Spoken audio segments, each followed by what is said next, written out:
Mesdames, Mademoiselles et Messieurs, bienvenue sur le journal de ce jour. Le membre de la Commission de défense et de sécurité nationale de la Chambre des représentants, Tarek Jorochi, a déclaré que le chemin de Genève sera semé d'embûches et de risques pour la sécurité. Jorochi a ajouté que le comité formé sera un organe fondateur du pouvoir absolu, ce qui rendra le Parlement complètement marginalisé et donc nos forces armées n'auront aucune couverture juridique.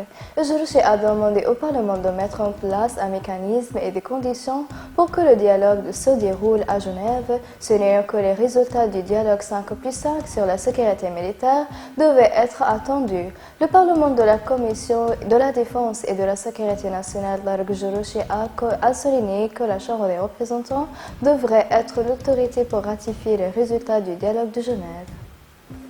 Le commandement en chef des forces armées, le maréchal Khalifa Haftar, a reçu au siège du commandement général de la région de Rajma le ministre algérien des Affaires étrangères, arrivé à Benghazi aujourd'hui mercredi. Il est prévu lors de cette réunion de discuter de la dernière situation politique et des derniers développements des forces armées dans leur guerre contre le terrorisme.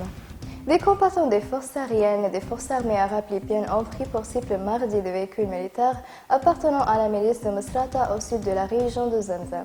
La division de la formation militaire du commandement général des forces armées arabes libyennes a déclaré que des combattants des forces aériennes avaient visé des véhicules militaires appartenant à la milice Misrata de la région de Parla située au sud de la région de Zamzam, en particulier sur la route reliant la région de Zamzam de la région de Jafra.